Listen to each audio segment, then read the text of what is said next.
ராஜரே, நாம் அதிகம் விளையாடி விட்டோம். ஆனால் நான் விளையாட்டை ஆரம்பிக்கவே இல்லையே.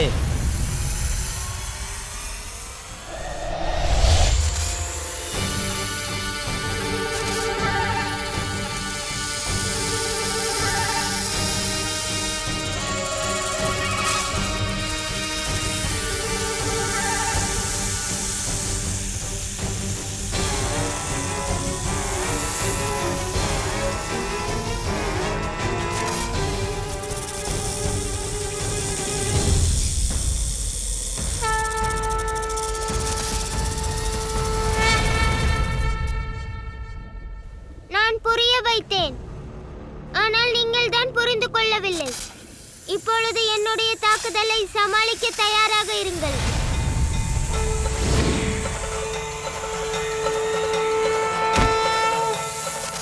அச்சுதம் கேசவம் ராமநாராயணம் கிருஷ்ணதாமோதரம் வாசுதேவம் ஹரி ஸ்ரீவல்லபம்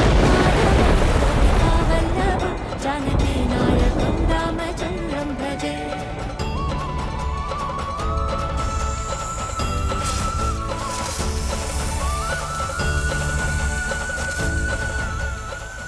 செய்யும் தவறுகள், பாவம், அதர்மங்கள், அராஜகங்கள் இவை அனைத்துமே மன்னிக்க முடியாத குற்றமாகும். ஆனால் ஒழுக்கம் அவசியம் தேவை. அவ்வாறு இல்லை என்றால் அழிவுகள் தான் ஏற்படும். அதனால் அழிவுகளை அழித்தே ஆக வேண்டும்.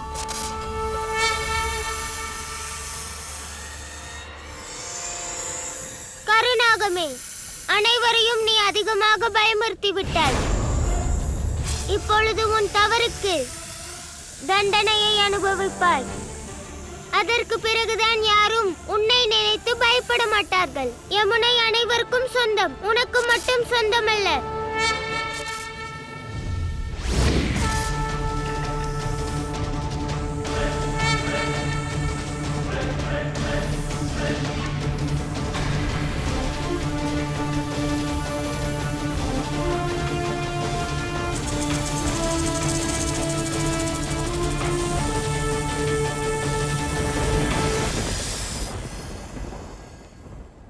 இந்த அலறல் சத்தம் கருநாகத்தினுடையது.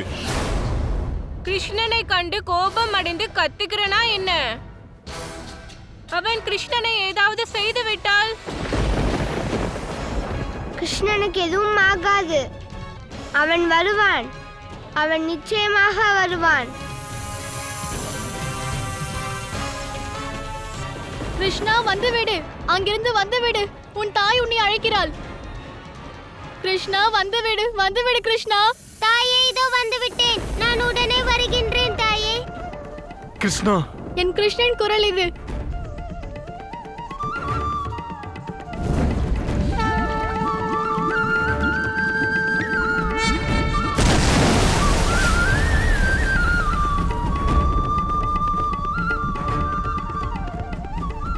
கிருஷ்ணா,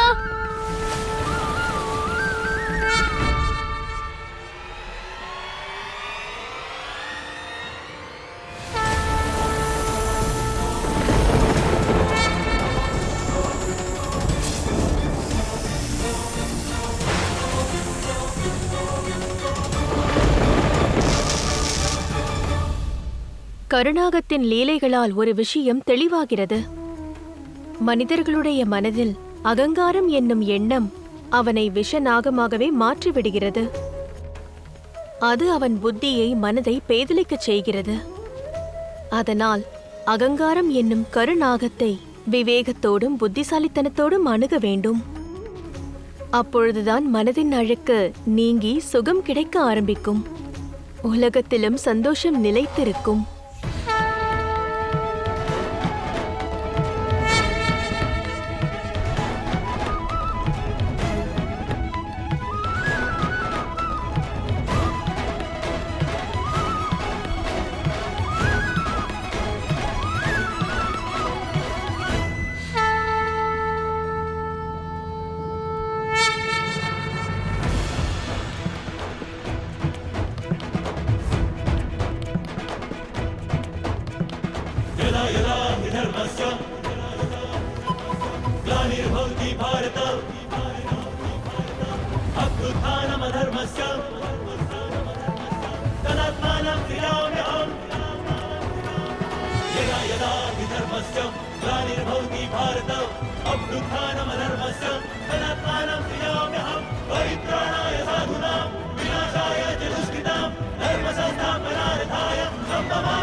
இது மட்டுமல்ல தேவி,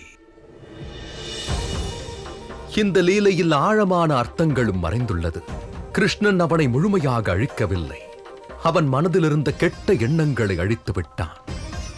துஷ்டனை அல்ல, அவன் தோஷத்தை அழிப்பதே முக்கியம். விஷத்தை அல்ல, விஷம் கொண்ட எண்ணங்களை அழிப்பதே முக்கியம். ஆதலால் இந்த கருநாகம் நேர்மையின் பாதையில் நடந்தால் அவனுக்கும் ஒரு சந்தர்ப்பம் கிடைத்தாக வேண்டும். இதுவே தர்மமாகும், இதுவே நியாயமாகும்.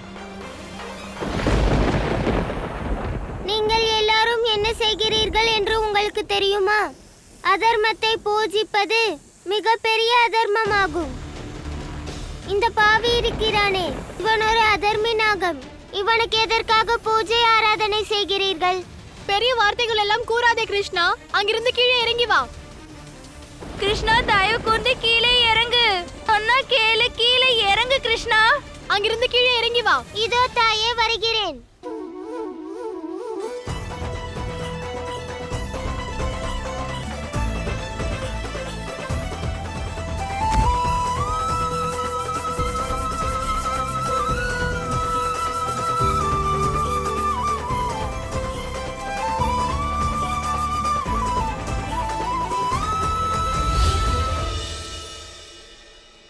என்னை மன்னித்து விடுங்கள்.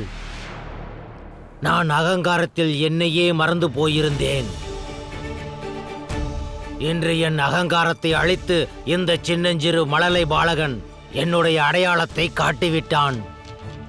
கோகுலத்தில் வசிக்கும் இந்த கிருஷ்ணன் யமுனையில் வாழும் நாகத்திற்கு பலத்தை விட அன்புதான் பெரியது என்று காட்டிவிட்டான். இவன் அன்பால் கோகுலத்தை அரவணைத்துக் கொள்வான். உங்களையும் என் பயத்தில் இருந்து நீக்கிவிட்டான்.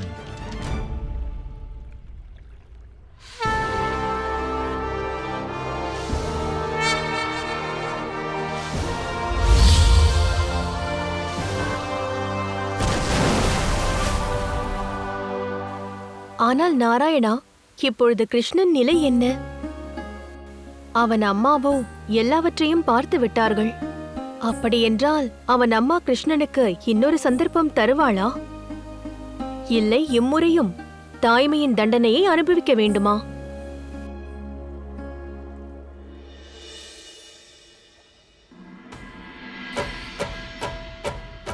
முதலில் அந்த பூத நாயகியை வதம் செய்தாய், பிறகு பெரிய மரங்களை சாய்த்தாய், இன்று கருநாகத்தையும் நீ பணிய வைத்து விட்டாய். பாலக கிருஷ்ணன் வாழ்க! பாலக கிருஷ்ணன் வாழ்க! பாலக கிருஷ்ணன் வாழ்க! கிருஷ்ணனின் சாதாரண ஆற்றல் சூரியனைப் போலவே பிரகாசிக்கிறது. ஆனால் யசோதா இவனது ஆற்றலை தன் அன்பால் மறைக்க பார்க்கிறாள். கிருஷ்ணனின் சிறப்பு அவளுக்கு தெரிந்தாலும் ஏற்றுக்கொள்ள மாட்டாள். நீங்கள் நினைப்பது போல எதுவும் இல்லை. நான் என்னுடைய அன்பான தாயின் கிருஷ்ணன் மட்டும்தான். என்றும் தாய் திட்டுவார்கள் என்று நான் அஞ்சுகிறேன். போதும், இனிமையாக பேசி பேசியே என்னை மயக்கி விடுகிறாய். இவன் என்ன செய்தாலும் என்னை பற்றி நினைப்பதே இல்லை. இவன் வளர்ந்து விட்டானே தவிர இவனுக்கு எப்போதுதான் அறிவு வருமோ? எதை பற்றியும் யோசிக்காமல் யமுனையில் குதித்து விட்டான். உனக்கு ஏதாவது ஆகியிருந்தால் என்னோட புத்தியை விட்டு விடுங்கள் தாயே. ஆனால் உங்கள் புத்திக்கு என்ன ஆயிற்று தாயே? போயும் போயும் அந்த கருநாகத்தை பூஜிக்கிறீர்களே, இவர்களை போய் யாராவது பூஜை எல்லாம் செய்வார்களா? ஆமாம் ஆமாம், நீ ஒரு பெரிய புத்திசாலிதான். யாரை பூஜிக்க வேண்டும் பூஜிக்க கூடாது என்று உனக்கு தெரியுமா? ஆமாம் ஆமாம், எனக்கு நன்றாக தெரியும்.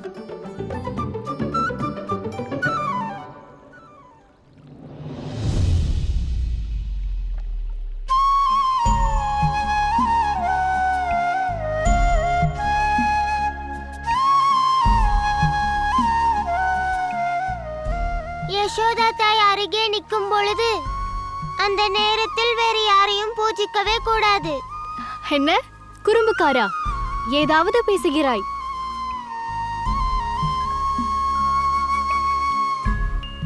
என்ன ராதா, நான் கூறுவது உண்மைதானே? நீ என்னிடம் பேசவே கூடாது கிருஷ்ணா. மனதிற்கு தோன்றியதை செய்கிறாய். அடுத்தவர்கள் மனதை பற்றி யோசிப்பதே கிடையாதே.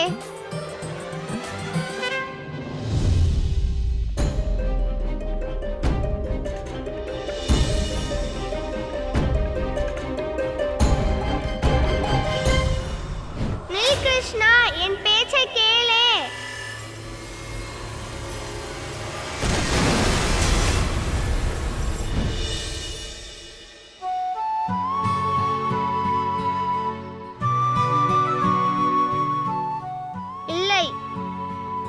இவனிடம் பேச போவதில்லை. கிருஷ்ணனிடம் ராதா இப்பொழுது பேசவில்லை என்றால் பாவம் கிருஷ்ணனால் எவ்வாறு மூச்சு விட முடியும்?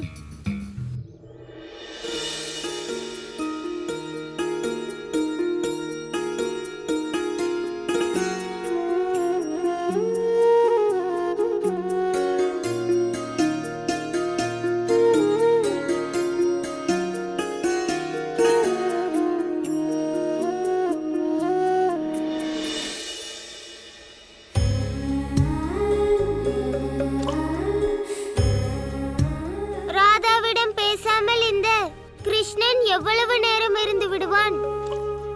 ஒரு முறை யோசித்து பாரேன். நான் எதுக்காக யோசிக்க வேண்டும்? யமுனையில் குதிப்பதற்கு முன்னால் நீ யோசித்தாயா? நீ இல்லாமல் போய்விட்டால் நான் எப்படி வாழ்வேன்?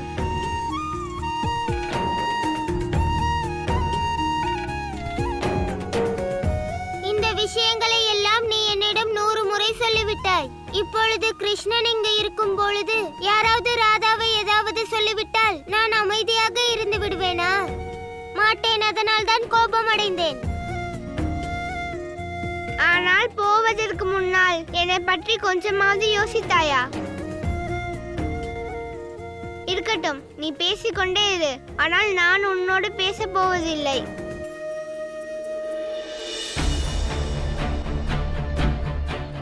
கொஞ்சம் நில்லு ராதா. நான் இருக்க போவதும் இல்லை, பேச போவதும் இல்லை. உன்னை சந்திக்க போவதும் இல்லை. நீ வந்து தான் ஆக வேண்டும், நின்றுதான் ஆக வேண்டும், அதோடு பேசியே ஆக வேண்டும்.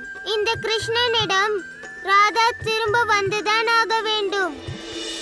உங்கள் மீது உங்களுக்கு இவ்வளவு நம்பிக்கை இருக்கிறதா? என் மீது அல்ல, எனக்கு ராதா மீது நம்பிக்கை உள்ளது. அவளது அன்பின் மீது நம்பிக்கை உள்ளது.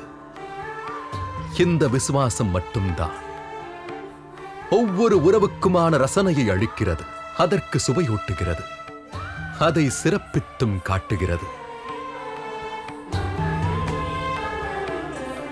இந்த கிருஷ்ணனிடம் ராதா திரும்ப வந்துதான் ஆக வேண்டும். அப்படியா? அதையும் பார்க்கிறேன். என்னை அழைக்க முடியும் என்றால் அதையும் காட்டிவிடு. அதையும் நான் பார்த்து விடுகிறேன்.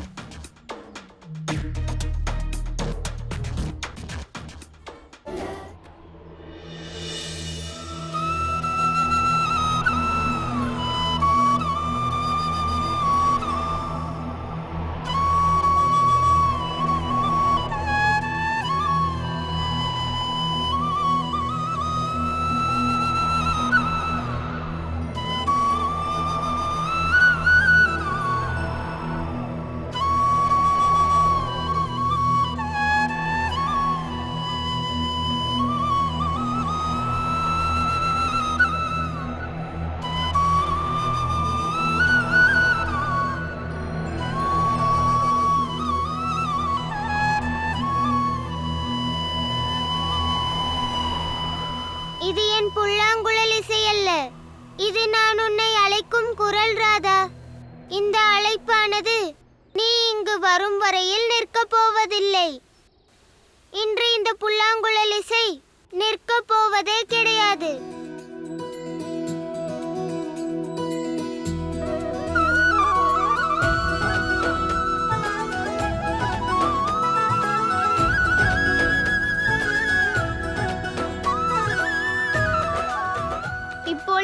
சூழ்ச்சி வேற செய்கிறாயா?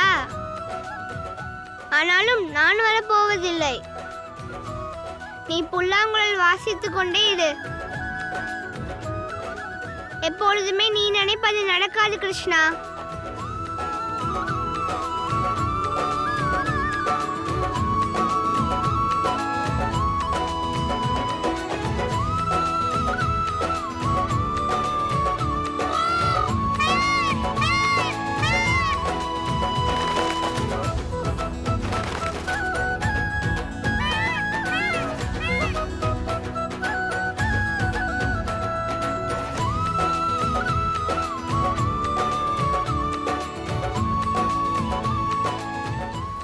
ராதா, ராதா, ராதா, ராதா, ராதா, ராதா. இதோ நான் வருகிறேன் கிருஷ்ணா.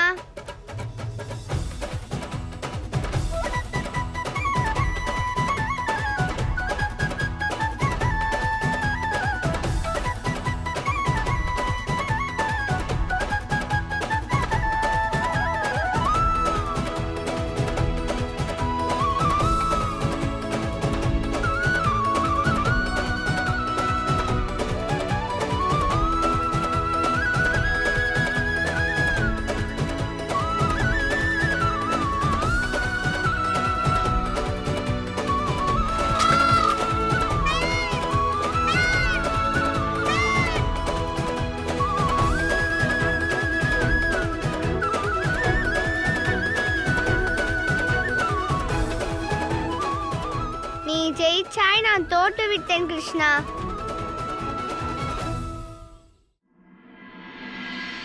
இதோ நான் வந்து விட்டேன்.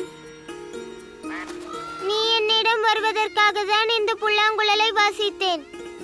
ஆனால் இவைகள் எல்லாம் வந்துவிட்டதே.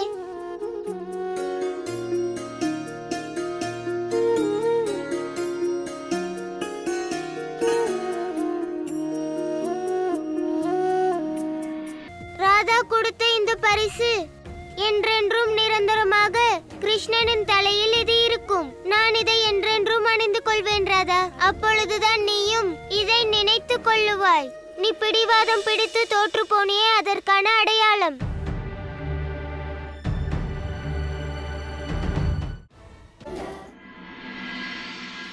நீ என்ன கூறுகிறாய்? எப்பொழுதும் உன் மேல் எனக்கு கோபம் இருக்கிறது. நான் பலமுறை கூறியும் நீ நிறுத்தவே இல்லை. ஆனால் நீ என்னை பிடிவாதக்காரி என்று கூறுகிறாய். கிருஷ்ணா, உன்னுடைய வாழ்க்கையில் முக்கியமான தருணம் வரப்போகின்றது. அது உன்னை மட்டுமல்ல, அது அனைத்து கோகுலத்தையும் அழிக்கப் போகின்றது.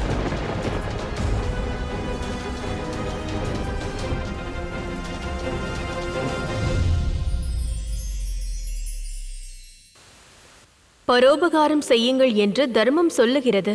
விழுபவனை தூக்கிவிடு, அழுகுபவனை சிரிக்கவை, மூழ்குபவனை காப்பாற்று. ஆனால் நினைவிருக்கட்டும், பரோபகாரத்தின் முதல் நியதி என்னவென்றால், உங்கள் மனதில் தவறான எண்ணம் வரக்கூடாது. அதாவது செய்வதை நீங்கள் செய்கிறீர்கள் என்று. அதனால் எதிர்பார்க்காமல் செய்யும் உபகாரங்கள் உங்களுக்கு நீங்களே உதவி செய்வது போல் ஆகிவிடும். அதனால் பசியோடு இருப்பவனுக்கு போஜனம் கொடுக்கும்போது நினைவிருக்கட்டும். அவ்வாறு செய்தால் உங்கள் ஆத்மாவிற்கும் நிம்மதி கிடைக்கும்.